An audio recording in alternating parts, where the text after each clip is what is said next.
Danny watches a lot of television and movies. John does not.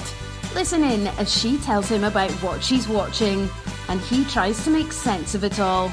Welcome to Watching My Stories with Danny and John. Hello, everyone. Hi, everybody. I'm Danny. And I'm John. Welcome to Watching My Stories. See, that worked better. Yes. I talked about that last time. Okay. Hi, everyone. Hello. We're back. We took a break last week because John had to work through the weekend. I did. And in turn, then he got sick this week. I did. And now I'm sick. So we're rocking it. Everybody's caught up now. Yeah. Yeah. I apologize again. I'm sure I'm super nasally. When I listen back and I can tell when my allergies are really killing me. And now I don't know if this is really, really bad allergies or I'm sick, but my glands are all swollen and I'm nasally. So I'm sorry. And now they're killing everyone else. Yeah. And we had to cancel Disney yesterday. So hopefully we'll get back there this week. That was the biggest deal. Yeah. And I'm supposed to go to a baby shower today. Oh, and we're taping this Saturday, the weekend that Captain Marvel comes out. Unfortunately, I am going to see it tomorrow, so I won't be able to talk about it until next weekend. And so that kind of sucks. I'm sorry. I'm a week behind. Hopefully you can contain yourself. Oh, yeah. Throughout the week. Well, yeah. Don't talk I'm about sure it. It'll be a big Save deal. it for the podcast. Yeah. The other, a couple other housekeeping things I just wanted to talk about. Housekeeping? You need mint for pillow? Flop-pillow? Sorry, housekeeping thing. Is my Instagram. I just wanted to, I think I always talk about at the end, and I thought I'd do it at the beginning here. I'm constantly posting what I'm watching. I watch a lot of things that I don't actually talk about on this podcast. So I thought I would just say, if you could go to Instagram and follow me, it's at Watching My Stories. And then you can just kind of keep up with what I'm actually watching during the day and comment or, let me know of things that you're watching. Mm-hmm. And that would be cool. Also, our Etsy store, we have added some t-shirts, but we've got some more that are coming up hopefully in the next week or two. So keep an eye out for that. You can see that there's a link to that from our website, watchingmystories.com. As soon as that damn design guy will get on it and get them up there. Yeah, that's him. What's wrong with him? Oh yeah, my hiney's clean. He's been sick. Oh, that's for months. Yeah, at least. Okay, so we're gonna get started because we skipped a week. I've got a lot to talk about. I'm gonna try and keep it all as short as I possibly can. We'll see what happens. That's what I'm here for, to keep it on track. Okay. Or not. First up in movies is Second Act, the movie with Jennifer Lopez and Leah Remini and Vanessa Hudgens. Milo Ventimiglia from Ventimiglia? Yeah. That. So this was cute. Was it a musical? No. Okay. Sorry. That was a weird question. It just seemed like there were some musically inclined people in there. Oh, yeah. So I'm giving it 3 stars. It was good, but it was very, very predictable. And here's the thing. It was nice to watch a movie like this that wasn't a romantic comedy. It really wasn't. It was about this woman, Jennifer Lopez is someone who has worked really hard all her life and wanted to advance to management. She works at like a Walmart type thing. And they wouldn't hire her because she didn't go to college. And Leah Remini's son ends up faking her whole resume and a Facebook page and all this stuff. And she gets an interview at this fancy firm in New York. And they think she's obviously done all these things and has all these degrees and all this sort of stuff. And she fakes her way through it. But then it turns into this other story where we find out why she didn't go to college. It's because she had a baby that she gave up for adoption. She's in a relationship with Milo. Sorry, guys. Do you hear something? I swear Roxy doesn't do anything until we start recording. I think I hear a dog. Yeah. Yep. Arf, arf. So, there's a lot going on, and then Leah Remini plays her best friend, which is great because they're best friends in real life. So that interaction was actually really funny. It was a different position for J-Lo to be in. So it was very sweet. There was a lot of good stuff to it. A lot of that believe in yourself stuff. A lot of the women needing to get a foot ahead, or maybe getting a bump ahead for reasons that they shouldn't, I mean, going to college isn't a big deal. Doesn't mean she doesn't know anything. She's been working for 20 years. You know what I mean? Those sorts of things. Hi, Roxy. Sorry, the doggy's coming in to visit. The studio pup. So it was good, but then there were times where it was just like the end was all very, very predictable. Like I kind of was like, oh, I know what's going to happen right here. Oh, I know what's going to happen right here. I believe in the industry they call that formulaic. Okay, sure. But it was nice because it wasn't about, her finding love, even though it kind of was, but love in different ways. But it was entertaining enough. Look, you're not watching this movie to learn anything. That going in. You're not watching the movie to, have some thought-provoking discussion afterwards. But it was entertaining. I'm not going to say it wasn't. I'm not going to say it was bad. It wasn't. It was fine.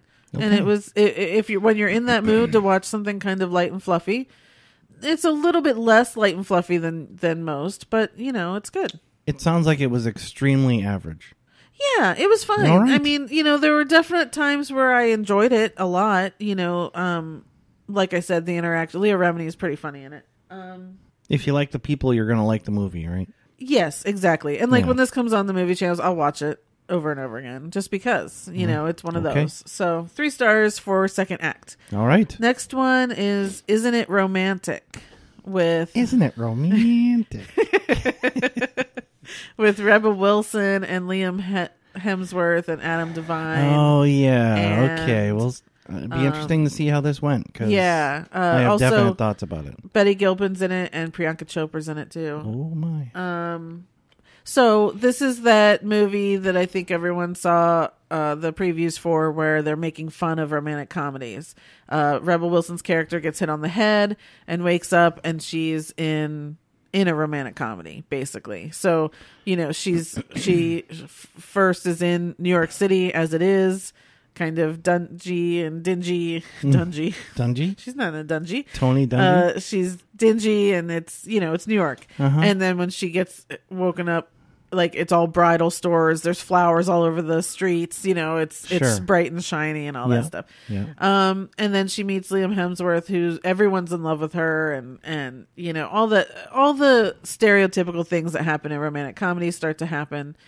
And she was in this little studio, New York apartment that was nasty. And she goes into the same building. It's all different. She opens the door and it's this huge, she calls the cops. She's like, someone took all my stuff, but then expanded my apartment and gave me all new stuff, and all this stuff. So it's, look, here's the caveat to this for me personally. I'm not a Rebel Wilson fan. So I had no plans in watching this. And I just did because I did. And, she's better in this than in other things. Okay. She didn't annoy me as much, but I really got past her and kind of just focused on everything else that was going on. Mm-hmm.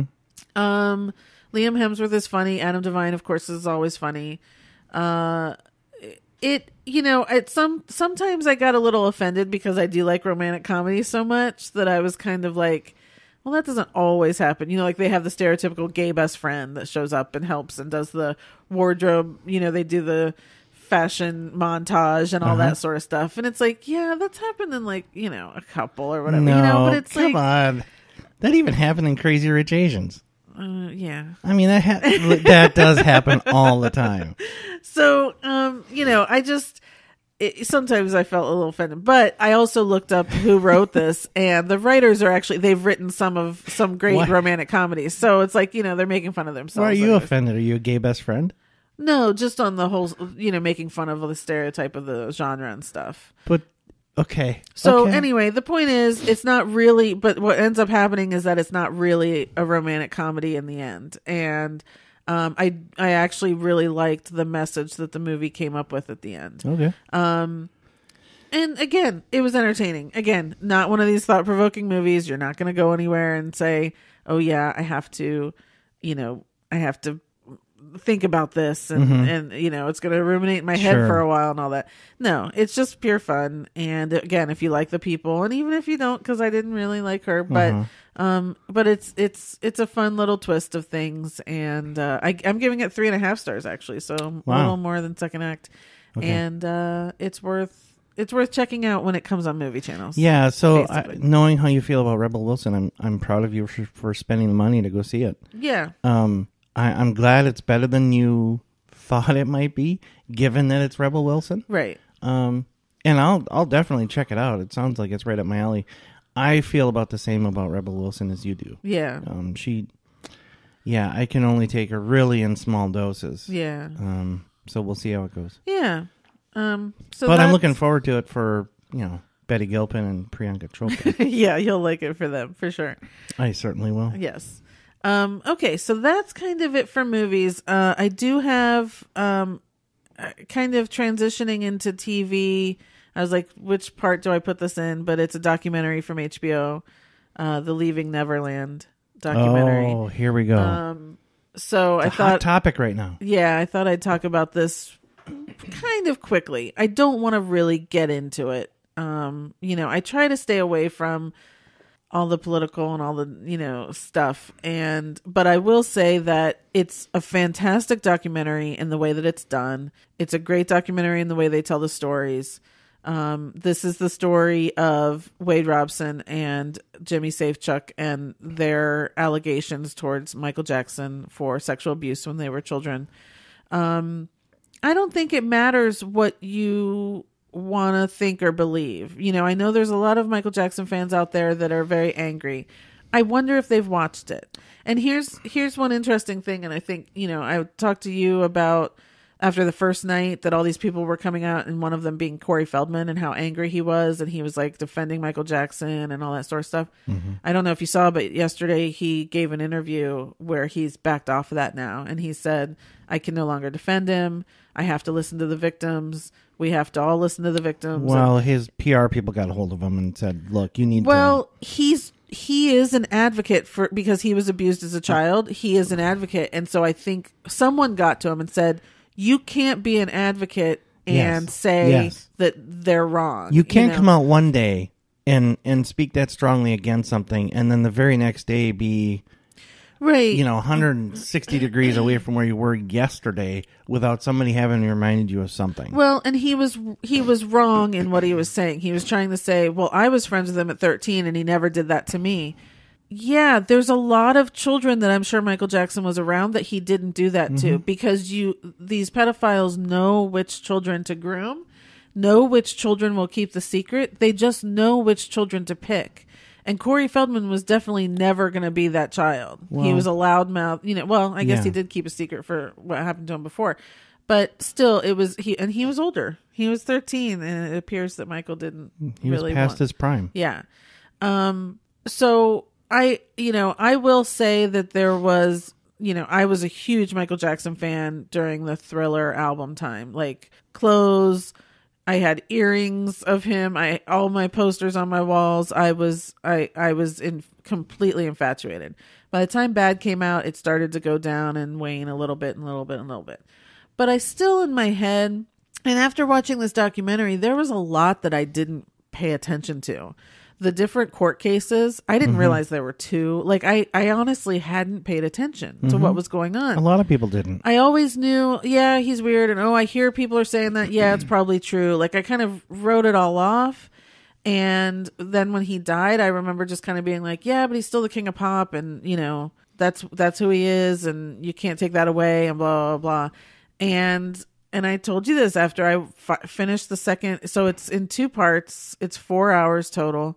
And after I finished it, I was alone in the room and I openly apologized for ever backing him up. Or I never backed him up, but for still saying, yeah, but he's the king of pop. Like, that's just, now I'm like, his music should come off of everything. You know, it's, if R. Kelly's someone that Spotify has taken off his music, it should be the same for Michael Jackson. And I'm not saying that just because these two guys have stories.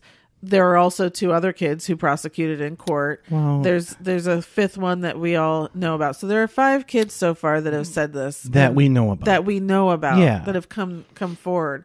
So, and LaToya Jackson has also called her brother a pedophile now this week. Well, she did a long time ago. Yes. Then kind of recanted it, and now is back to right. And I think that's her truth coming out. I think she recanted it a long time ago because I think the family forced it. Yeah, they were going to cut her off or something. Right. And she said, money overcame everything like it often does. And she backed off it. But I think, it's pretty obvious something went on there. Right? Yeah. So to me, what's happening, there are 2 definitive sides to this. And it's just like politics right now. Everything is either or. And a lot of people, if they're a fan of his, they just can't imagine him doing it. So they're like, nope, never happened, couldn't do it. See, that's where I have a problem. I really have a problem with that, though. With what I'm saying, or with that being the way it is? With that thinking. I am fans of people. And if something comes out about them that is negative, I don't sit there and go, yeah, but I'm a fan of his, so I'm not going to, it's like Bill Cosby or Matt Lauer or whatever, like people that I've actually really adored. I'm like, oh, okay, bye. But you have an elevated level of thinking. Oh. You do, because you're capable of doing this. You're capable of reasoning it through, where a lot of people, it's either or. It's couldn't possibly be it. They're in denial. They're so far in denial, they just can't get there. And they're incapable of thinking about it rationally and logically and realizing, wow, it could be or it probably is or whatever. Yeah. And changing the hardest thing right now is somebody changing their stance on something. Right. It's, look, it's a documentary worth seeing.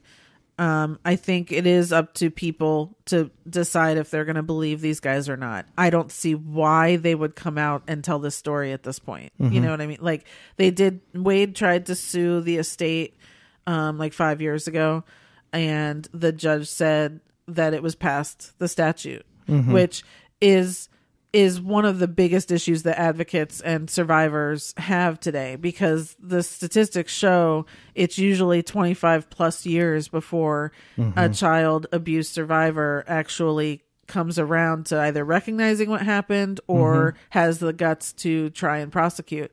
And the statute of limitations is over by then. So different states are working on it, but right. that was the ruling with Wade's suit. So our justice system is full of a lot of... Yeah. Well, this whole issue is still really, and this, I think what's been happening this week proves that this situation with child abuse, child sexual abuse is vastly misunderstood. Yes. Just people coming out and saying, but he testified in court that it didn't happen. Yeah. Cause again, and when you listen to them, and then Oprah, of course, had an after show, where she said, well, what happened? It's people not understanding mm-hmm. how these kids are groomed, how it's still in their head. Jimmy even said on the Oprah show how he felt guilt that he had let the secret out. Like this is 25 plus years mm-hmm. and he still feels bad for letting Michael down, that he told their secret. Well, that's how ingrained these kids get. When you're a kid and that impressionable, it becomes ingrained, like you just said. Yeah. And it's so hard to get to reason to get past that, get through that, and realize something different than what you've always thought about it. Exactly. And yeah, it's not shocking to me that it takes a long time to get your mind around it. And especially for men. And that's what Oprah had worked on so hard on her show, was that men almost never come out, and they turn to drugs, they turn to alcohol, they kill themselves. It's a really horrifying statistic as to how this happens. And I'm willing to bet there's a ton of men that have been through something like that, some kind of abuse, sexual abuse, whatever, who are otherwise normal right now, and you'd never know it. You'll never know it. They'll take it to their grave. It goes every which way. That's the thing, is everyone reacts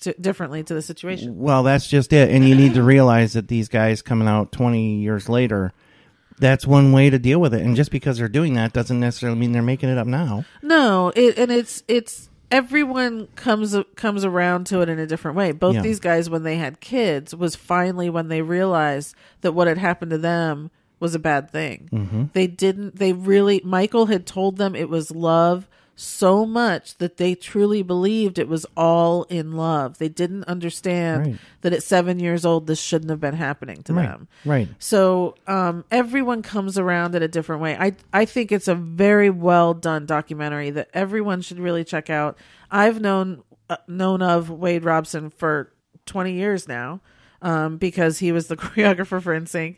So, you know, I knew, I mean, you know what I mean? Like, not that I knew him, but I watched him then. I watched them then do, he was a choreographer on So You Think You Can Dance. And, you know, he's a completely talented guy. I mean, it's a sickening amount of talent that this kid has, because literally he was in his teens when he was the creative director of NSYNC's tour, like, and choreographing everything. So, you know, to think then that he reached the point where he had a nervous breakdown, he could no longer work, he could no longer do anything. And this was before he even was putting it all together. He had to stop work, and he didn't know what was going on. He went into a deep depression and all that sort of stuff. So they both have very different stories. They both have very different stories as to how their lives have gone on, but they're also the very same stories. You know, that's how you can also corroborate what happened to them in the same way, because the pattern was very much the same. Well, look, even if you don't, just on the surface, seeing him with little boys all the time, right? It just looked weird. Forget what you don't know, right? And what's going on. It just, on the surface, it always looked, at least to me, it always looked a little weird. Yeah. Right? And some people didn't think much of it, right? Looked past it, whatever. But to a lot of us, we looked at it and said, yeah, that doesn't look right. That doesn't pass the smell test. Right. Right? And then you heard, well, he invited them in and he had sleepovers with a group of them and their moms were around, and it's like, okay, that's just more weird. Yeah. Right? Well, who does that? You have to go into, you know, again, the documentary goes into the moms and what they were experiencing. He was grooming the mothers as well. He groomed the whole families. And in a sense, and someone said it, I think, on the after show, Michael groomed all of us, because he kind of put it out there like, oh, I'm just a kid at heart too, sure, and I just love children, and I just da da da da. And he was pulling it over on all of us so that we would have a reason to even say, well, that looks weird, but you know, he says he's just a kid at heart, and they're just watching movies. Well, you know, so okay. Anyway, it's definitely worth checking out. It's on HBO. All right. See it. Watch it. It's so good. And I'm not saying it's good because like of the explicit stuff. And unfortunately, these guys go into all of that. It's good because it shows how they were groomed. It shows how Michael chose them. It shows how they aren't going to tell people. It shows why they wouldn't tell people. It's a very classic tale, heightened to 100 degrees because it's Michael Jackson, but it is a classic tale of most people's stories when it comes to child abuse. Well, it sounds like it's good because it's thorough. It's just they definitely told the story in a very good way. You know, okay. There are documentaries where it just doesn't work well, and this one did. Okay. So check it out. It's on HBO. Leaving Neverland. Okay, moving on. Yeah, moving on. Okay, quickly, I want to talk about True Detective because the 3rd season ended a couple weeks ago.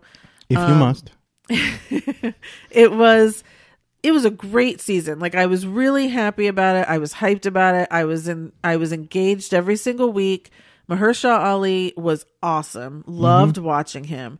And I don't want to sleep on Steven Dorff either, because people have been talking about Mahershala. Well, of course he's good. He's good in everything. But Steven Dorff was really great. Like, yeah. I was, look, I used to like him 20 years ago. Hadn't really seen him in a lot of stuff. Uh-huh. And he was just as good. He was great scene partner for Mahershala Ali, and the back and forth between them I loved. They were both really good in it.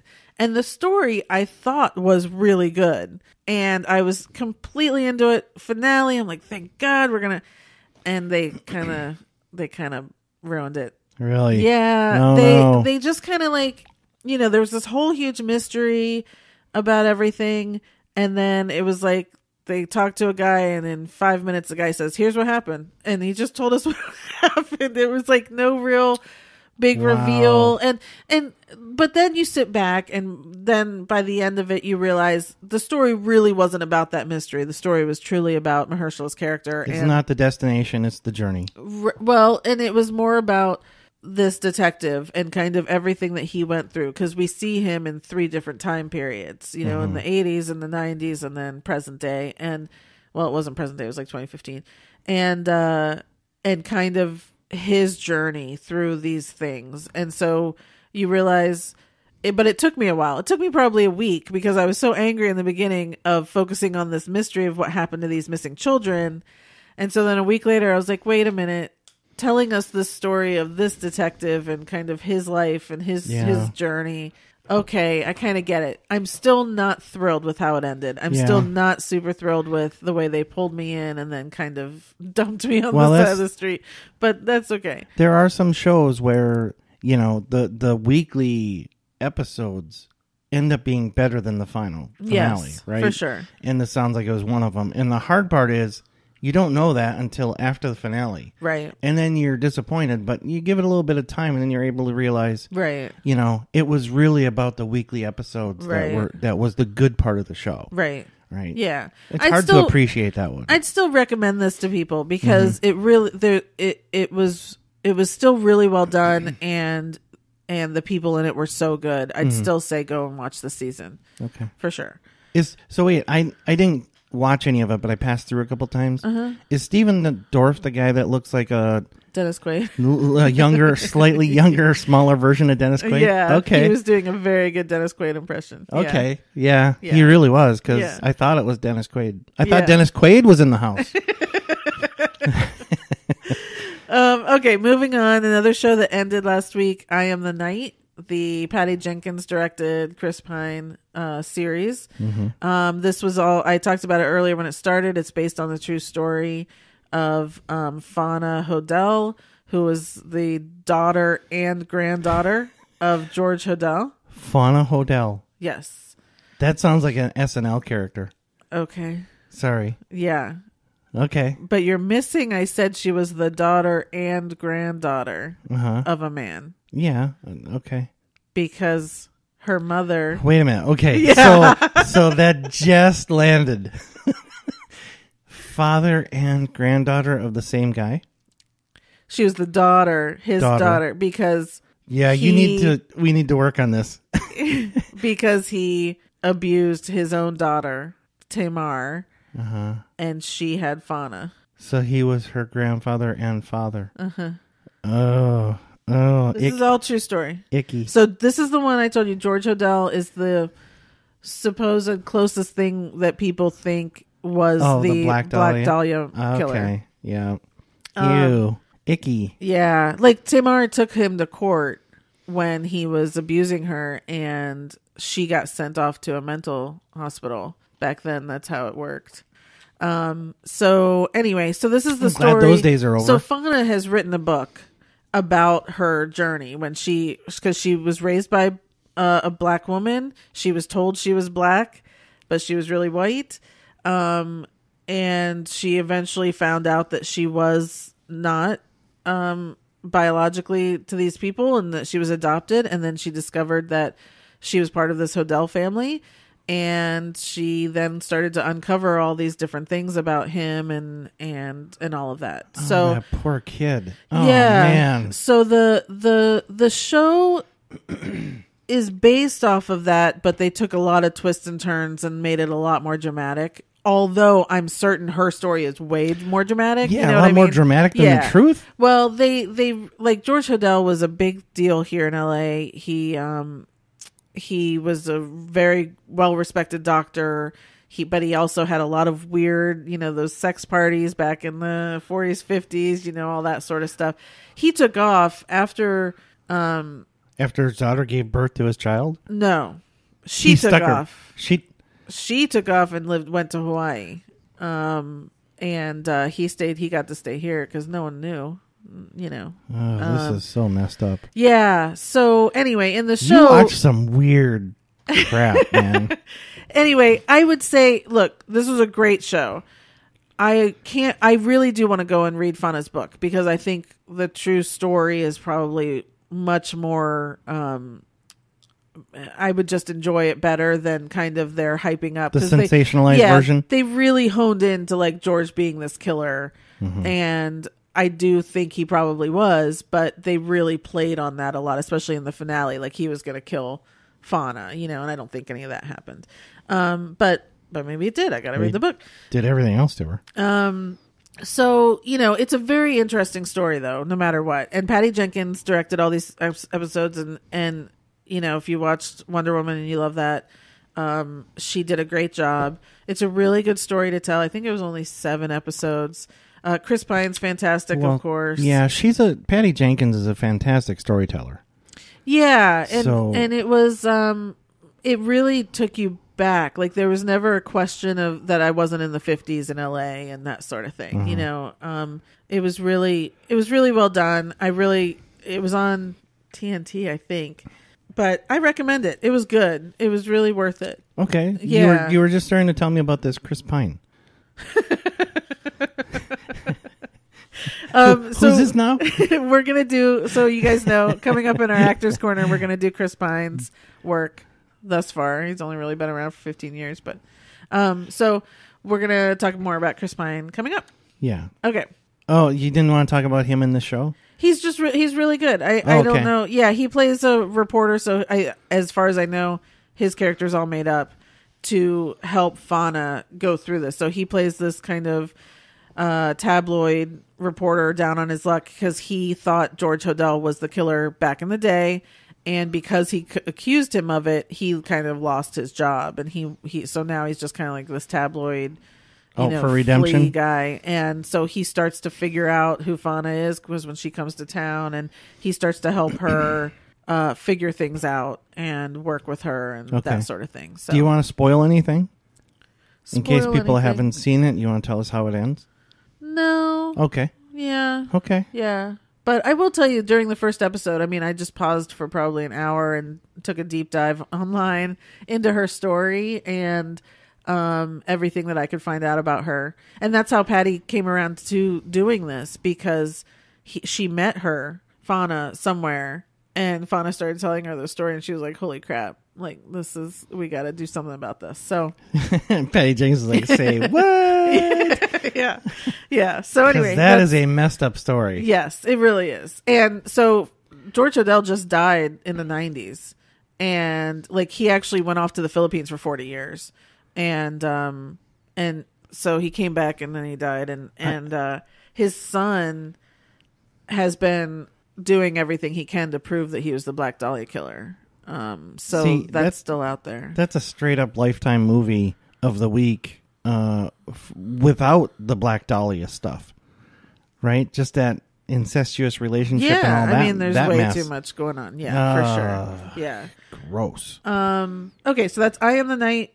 TNT, I'm sure it's on, not pay-per-view, but on demand, so you can streaming. Watch it. Yeah. Okay, next, the Masked Singer ended. Oh, yeah. Yeah. So I thought, we've been talking about this every single week, so we might as well talk about the ending. Yes. Because we were wrong. Yep. It wasn't Bobby Brown. Didn't see T-Pain coming. Well, here's the thing. I did. I wasn't surprised because I had gone on Twitter to see what people were saying. Yeah, a lot of people did call it. And a lot of people thought T-Pain, and I don't know who T-Pain is, yeah, so I didn't know who he was. I'm so sorry, people, but I didn't know. And as every time I kept seeing T-Pain on Twitter, I was like, maybe. But here's the thing I'm angry about. I think they did his clues wrong, because afterwards I went and researched T-Pain. He's never stepped out of the limelight.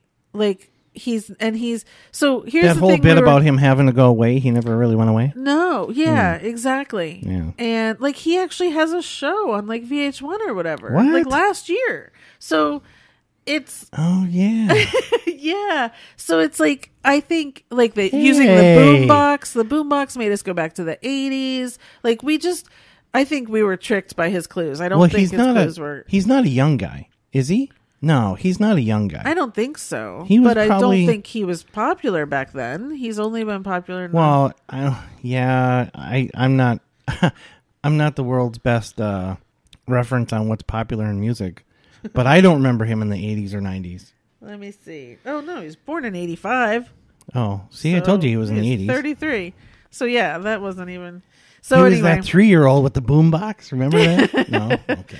So, anyway, yeah, we didn't guess the winner. I'm just thrilled that Donnie came in second, that Joey was third. Yeah, I'm still not... I mean, so T-Pain obviously has a good voice. Fantastic He has a really good voice. So that was the other thing is...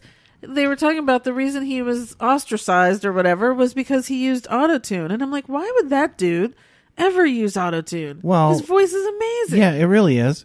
But so is Cher's, and she used autotune. So is but what's her face? she had already established her career. Understood. But just because somebody uses autotune, I don't understand why that was such a big mark against them.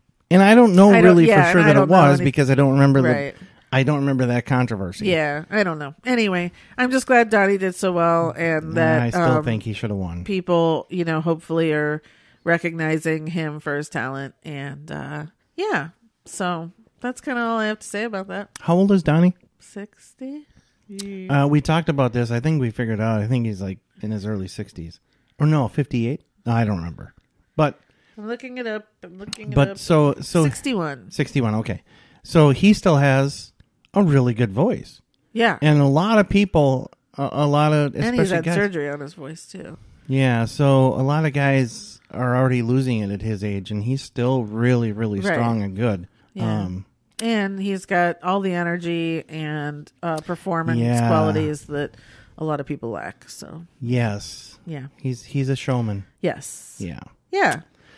Anything else? So there's going to be a second season. I don't know when, but there is. So. We'll see. Yeah. Well, so it wouldn't hurt my feelings if they got a whole new set of hosts or judges. Because, Jenny McCarthy is fine and nice, I'm sure. But, man, her and Ken Jeong and Nicole Scherzinger, their guesses were just irritating, maddening. Yeah. Because they were so dumb. Sorry, they were just plain dumb.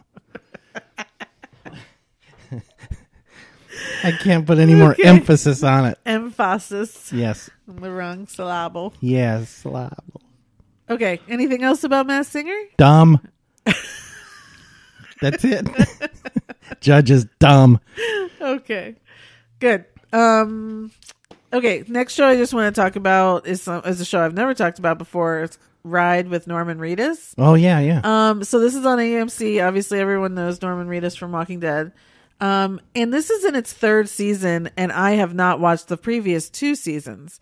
But I started this year because the season opener, he was going to England to see Andrew Lincoln with Jeffrey Dean Morgan. So I was like, oh, I gotta watch that. And that didn't matter as much as I just fell in love with this show. Mm-hmm. And so every episode, I just have to say, it's a travel show. Mm-hmm. And he talks, he does a lot of voiceover. He talks about these places in just like, I want to go everywhere they've gone, except for the last one that was Arizona.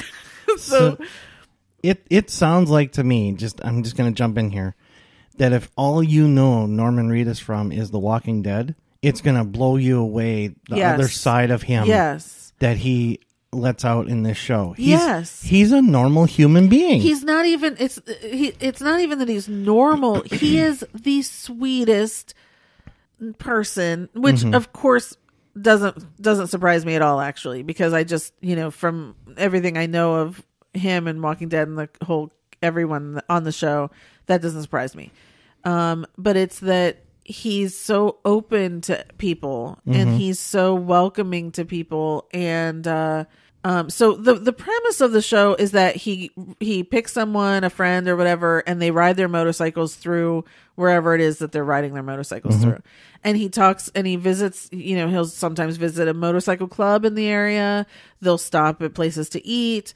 They'll stop at different just interesting places to see. And so like the opener with him and Jeffrey D. Morgan, they started in London. They rode around London. They did meet a motorcycle club there. They rode out to Stonehenge. They found out some stuff there. And it's like he's learning as they go through these places. And it's just I just had to talk about it because I really want people to watch the show. It's amazing. And I'm going to go back and watch the first 2 seasons because I'm like, what did I miss out on? They're probably pretty good. Yeah. I'm really excited about it. Cool. I'm a latecomer, but I wanted to put it out there. And even if you don't like The Walking Dead, you don't have to. Yeah. Like, it really is more of a travel show. He just happens to have another. So this season already, then he had Stephen Yeun, who played Glenn. They were in San Francisco. That was really interesting. He went to Scotland with Melissa McBride, who plays Carol. There was no motorcycles there. They just drove around because she's doing her ancestry in Scotland. That was really interesting. This last one, they were in Arizona. They went from Phoenix down to Davis Mountain and Tucson with Austin Emilio, who plays Dwight. Your old stomping ground. And this next one, which I'm really excited about this weekend, Sean Patrick Flannery is on with him. And if you are a fan at all, then you know the two of them were the Boondock Saints, which is just a cult classic. And I'm so excited to see the two of them together again. So anyway, and it's not really about that he has these people on with him, but it also is because you really get to see this camaraderie between him and whoever the person is, but also just the things that they do. So like when he went to England, Andrew Lincoln's father-in-law is a guy from Jethro Tull, which I don't know the names and I'm sorry. But so they went to his house and talked to this guy from Jethro Tull. When they were in Phoenix, they went to the guy from Judas Priest's house and they visited him. Rob Halford. And then they went and played glow-in-the-dark putt-putt with him.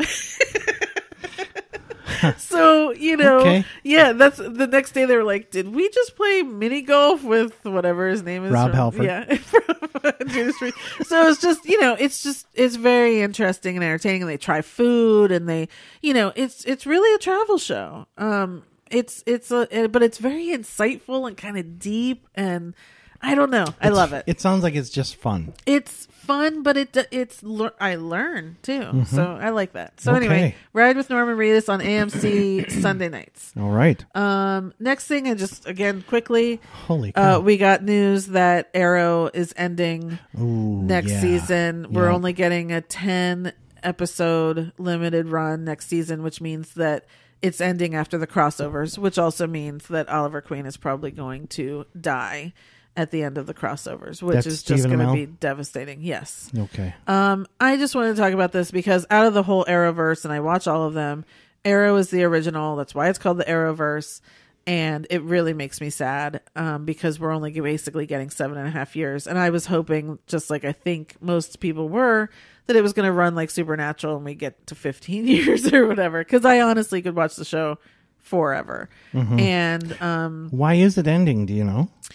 there's been a couple different things out there. One, Steven came out and said that he feels like it's time because, he has to film up in Vancouver and his family's down here and his daughter's getting older and he just wants to be with them more. I fully understand that. He thought that maybe if he left, the show could continue on without him.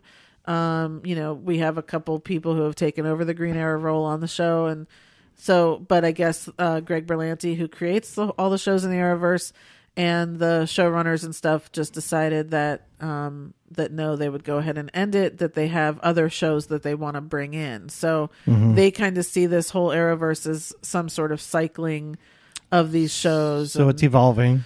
That's what they say. Okay. I'm not entirely sure. I've really loved this season. The 7th season that we're in feels kind of fresh and new. I've loved every season of this show. I love it more. So The Flash is the most watched show in the Arrowverse. I've never fully understood that, but a lot of people didn't come in until The Flash started. Arrow is a very dark show, you know, and maybe that's why I like it more. The Flash is very sunny and bright. And You cheery. are drawn to the dark. But I love every character in it. It's evolved so much, where the first season it was truly just Oliver, and then, you know, and then Felicity and Diggle came and joined them, and now there's a full team, and there's, you know, 6 or 7 of them, and plus we're going into the future. We've now seen all these people in the future and the destruction of the city, and it's very I just love it, and I just wanted to kind of say that and put that out there, that, you know, if you never watched it and you're like, well, now it's ending, I'm never going to watch it, go back and watch it. It's pure entertainment. It's really well done. The stunts and the fight scenes every week I look forward to, because they're just so well done. And now this year, they started doing it slow-mo, and they're just really stunning. I mean, you know, look, DC movies suck, but this DC universe on television is amazing. Great stunts, great effects, great acting, great storylines. So it's definitely worth checking out if you haven't. How many episodes left this season? This season, I mean, we'll go till May, so... Oh, okay. Yeah, we're probably halfway through. So you still have probably 20 episodes total. Probably, yeah. Okay. Yeah, well, not enough. enjoy them. Yeah, we will. So that's Arrow. Just wanted to talk about that. Okay, 2 more things before we get to the Actors Corner. Holy smokes. 1, hang in there, people. Kevin Smith. If you're a Kevin Smith fan, they just started filming their Jay and Silent Bob reboot. Oh, okay. Yay. He is actually on his social media pages doing a lot of behind the scenes videos. So they started filming, day 1 was the anniversary of his heart attack last year. Oh, wow. So that was very emotional, that he was getting to revisit all these characters on that anniversary date. Was really amazing. 2, he's doing this behind the reboot series. So he's kind of posting these little videos, 5-10 minutes here and there, talking about what they're doing, what they're working on. So if you're a fan of Kevin Smith, check those out, because it's just really, you know, I love that he always kind of he includes us when he's doing his filmmaking. And, you know, I'm very excited for this movie. He's been posting all the different people that are coming back from other movies. It's very exciting. Also, kind of a spoiler alert, but not really. In Captain Marvel, Stan Lee's cameo in the movie has now included Kevin Smith in the Marvel universe. And so I read the story about Stan Lee before Kevin Smith even saw the movie.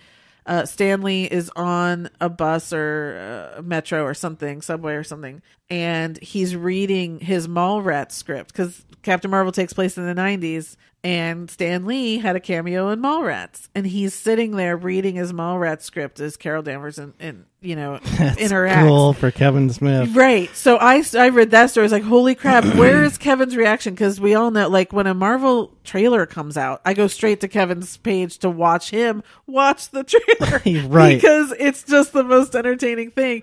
So last night, all he posted was a picture of himself with tears streaming down his eyes. And he was like, oh my God, I'm in the Marvel universe, and to have Stan Lee have me in the, you know, he was just... He was beside himself. So I'm sure there'll be more about that. That's awesome. But also he posted a video yesterday where they're filming in New Orleans, and they recreated the Quick Stop there. And he was crying talking about it, because he kept saying it was an argument, I guess, in pre-production, that they had to go to New Jersey to tape at Quick Stop because there was no other way to do it. And he's like, I make movies and I forgot the movie magic, and, you know, here we are, and I'm in front of Quick Stop in New Orleans, and, you know, so again, go to his social media, check out all these videos that he's posting. It's so fun for a fan of his and to learn about all this stuff. But I just want to talk about that quickly. And one last thing before we get to the Actors Corner is we have to pay tribute and RIP to Luke Perry. I know a lot of people have been talking about it, and I just wanted to tell my story about my love for him. And you know, it was kind of funny on the day, you know, there were a lot of memes going around where people were saying, dear men, you know, if your girlfriends or wives were teenagers in the 90s, be nice to them today, they're in mourning, you know, all that sort of thing. And I just, you know, I was kind of devastated, and I kind of still am. Like when I watched Riverdale this week and he came on the screen, it was I started crying. It was really hard. I wouldn't say kinda. So here's the thing with my connection to 90210. When I was 14 and the summer between middle school and high school, my parents picked up and we moved across country. And so that was devastating and traumatic. And I remember when 90210 first started, I had just started school and was depressed and all of that sort of thing. And I remember my sister shouting that she had been watching it. And she said, "You got to watch the show. It's about a couple losers who moved to a new town," making me feel so much better. And, and so I started watching it. And honestly, because I really didn't have friends for a couple years, that whole Peach Pit crew became my friends. Like I was truly, truly obsessed with them. Everything in my room was covered in them. I covered all my furniture and everything just with cutouts of magazines of all of them. And Dylan McKay was my huge crush, and he was everything that I, wanted and all of that. And so it was a complete obsession. I recorded every episode. I watched them throughout the week. I knew everything about everything. And even now on Pop TV, 90210 is on every Wednesday, and I always watch it. It's one of those. It's like Friends for me or whatever. Yep. So anyway, for this to happen, it was just a very weird kind of realization that someone kind of in our age group, whatever it was, like it was very weird, and it was a very sudden thing, and it was also because we just heard that we're getting a limited series back from these people this summer. And even though it wasn't settled that he was going to be on it because of Riverdale, it was still, I was just so thrilled that we were getting something from these people. Right. And it was literally later that day that he had the stroke, and it was kind of a real slap. So anyway, I just wanted to kind of put my tribute out there that I've loved Luke Perry and everything he did. 8 Seconds was also, I had a poster of 8 Seconds up on my wall. It was a great movie. Buffy the Vampire Slayer. There was another show where everyone won the lottery and it was a thing. And his cameo on Will and Grace is one of the funniest ones ever. He played a hot scientist gay guy, a bird watcher. It was hysterical. So, and he's been really good on Riverdale.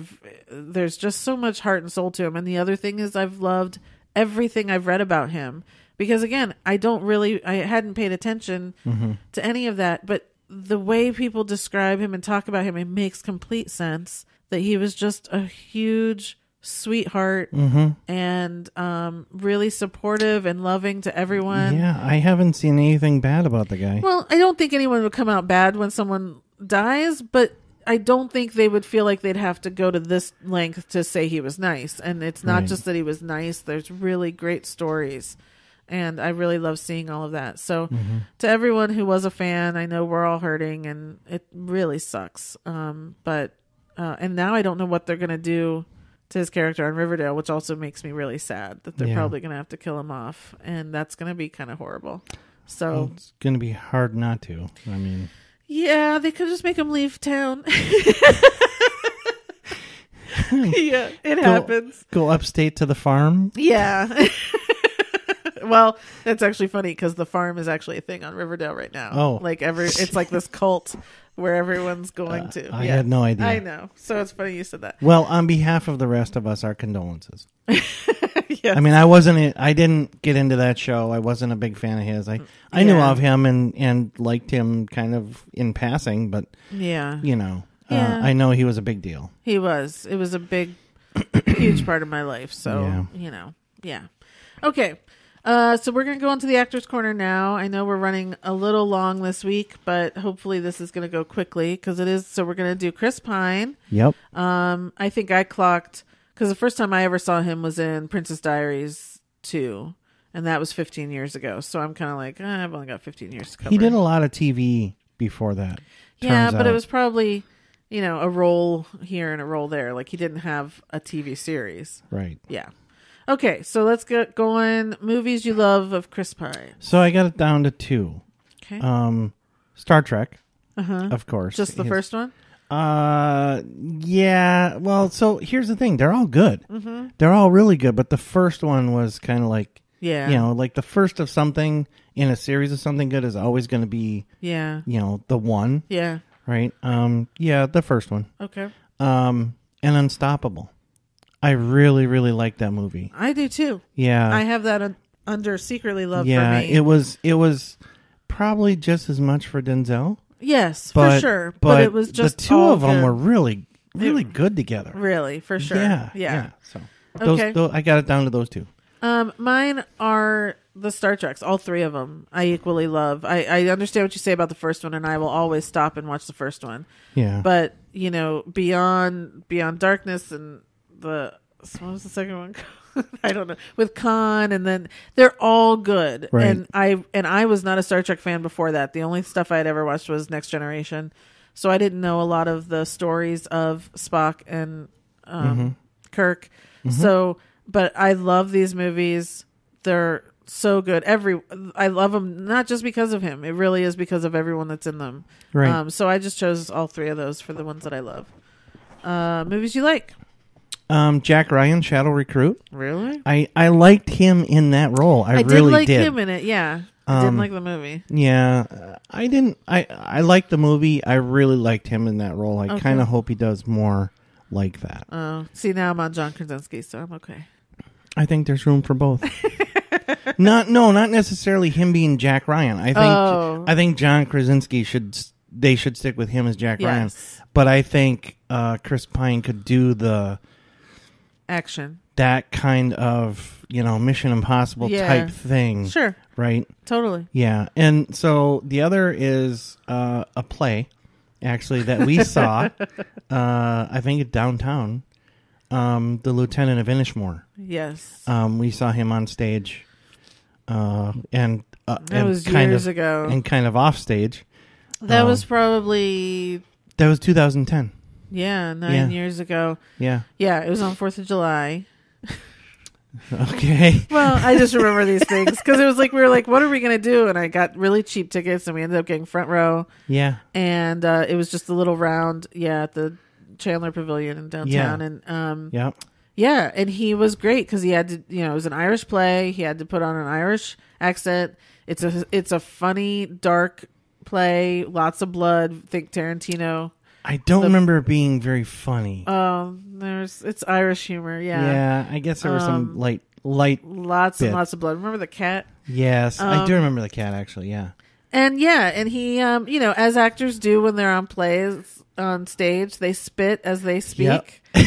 And so we got some spittle on us. I got covered in some Chris Pine. Yep. And the stage was a little tricky. Remember that? They had some steps that went off of it. Yeah. Right? And he missed a step. Mm-hmm. And he caught himself, but he missed a step right in front of us. And I thought I was going to end up with more Chris Pine. Yeah. You were hoping. I was afraid.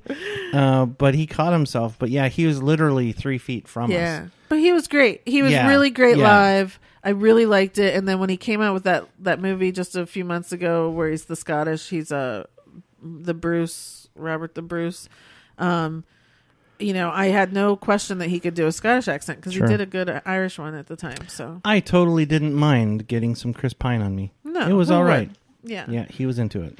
So that was it? That was it for the things I like. Okay. Mine are This Means War. I mean, him, Tom Hardy cracked me up. Yeah. And Reese Witherspoon. I love that movie. It was McGee directed it, so it's nice and pretty. Yeah. And I watch it a lot. Yes. And my second one is The Finest Hours. It's a good story. Really? Yeah, it's a good story. It's a true story. And what I loved was at the end they showed pictures from the actual rescue, and it was exactly as they did in the movie. Really? And he's he's good in everything. So I really like that. Yeah. Okay. Movies you hate? So I don't really hate it. Okay. I've seen enough of it to not like it. Okay. Horrible Bosses too. Oh, really? Yeah. Oh, he's so funny in that. Yeah, but it's just I didn't really care for the movie. Oh. They shouldn't have done a sequel. They just well they took it too far. Mine is People Like Us. Him and Elizabeth Banks and Michelle Pfeiffer. I did not like the movie. Yeah, I did not it. Like it. predictably, I didn't see it. I remember you asking me if I wanted to go see it, and I said no. And I think you went, and just not. You came back not happy, disappointed. Yeah. Okay. Secretly Love. This Means War. Okay. Yeah. Yeah, not so much a secret. No. Was that all you had? That's all I have. So mine, I have Unstoppable, and my other one, again, secret, but I do love it. Just My Luck with him and Lindsay Lohan. Lindsay Lohan. I knew it. But I love the movie, and he's funny in it because so she's this girl who has all the luck in the world, and he like has really bad luck. So he gets he trips and falls, and he gets things thrown out. I mean, and it's just funny, and it's one of those romantic comedies. See, I actually like. I actually think I want to watch that. You would like it, yeah. Okay. Embarrassed you haven't seen Spider-Man Into the Spider-Verse. Yeah, we're gonna fix that. Maybe today. Yeah. Just hold still. I'm so we're gonna fix excited this. for you to see that. Yeah. Mine is the Hell or High Water. Him and Jeff Bridges, and I really wanted to see it. And again, it's on Netflix and stuff, and I just have never sat and watched it. And it looks good. It's just hard for me sometimes with westerns. So what was the second one of yours that you like? Finest Hours. Okay. Yeah. That's the how is it what is it called? It's a Coast Guard rescue, but it's the most dangerous Coast Guard rescue in history of the country or something. There's a label to it as to what they did. And it's a truly incredible story, and people should see it because it's amazing. Sorry, I sound like Chad. Okay. Word. Okay, and adding to your watch list. That one. Finest Hours? So I think Finest Hours and Just My Luck. Okay. Yeah. Mine is Hell or High Water. I really do want to see that. That's a Western, right? Yeah. Western-ish? Yeah, it's a Western. Yeah, okay. So my honorable mentions, Princess Diaries 2 is the first time I ever saw him. Love him in that. Just love the movie. Okay. Not Into the Woods, huh? Into the Woods has an honorable mention. Okay. He's great in it. He's funny in it, actually. He is funny in it. Wet Hot American Summer. I can't even talk about it. It's so funny. So funny. Wonder Woman we didn't even talk about. Oh. I actually had that on my watch list, but I talked you into others? Yeah, you talked me into others, and I don't watch too much. So we didn't even mention Wonder Woman, which again, I loved the movie, but I don't love it enough. He was such a small part of it. That was a small part of it. He was the whole point of the movie. He was the point, but he wasn't in most of it. He's in the whole thing. Really? Wonder Woman. Oh yeah, he is. You're thinking of A Wrinkle in Time. Yes, that's the one I'm thinking of. Sorry. Which was next on my list. Yes. Which, of course, I just watched a couple weeks ago. I love that movie. Okay. Love it. But yeah, he's not in it enough. That's why I didn't put it in anything, even though I love the movie. Right. But yeah, Wonder Woman, he's in the whole thing. Yeah. I mean. And so is Gal Gadot. Yes, she is, because it's Wonder Woman. I would be pissed if she wasn't in the whole thing when I'm going to see Wonder Woman. Me too. I'm excited for the next one. Me too. 1984. Yes. It's in post-production now. Yes. So they filmed, in Virginia. No, I didn't know that. Yeah. I'm sure I did, actually. I'm sure you told me. I'm sure I told you. We give it 2 heavy sighs. Yes. Okay, so I think that's it. I hope so. We covered a lot. Thanks for hanging on. Yep. I guess that's it. Yeah. So have a great week. Next week I will be talking about Captain Marvel as well as whatever else I can come up with. And so stay tuned for that. Sounds good. And have a great week, everyone. Until then, I'll be watching my stories. Thanks, everybody. Okay, bye.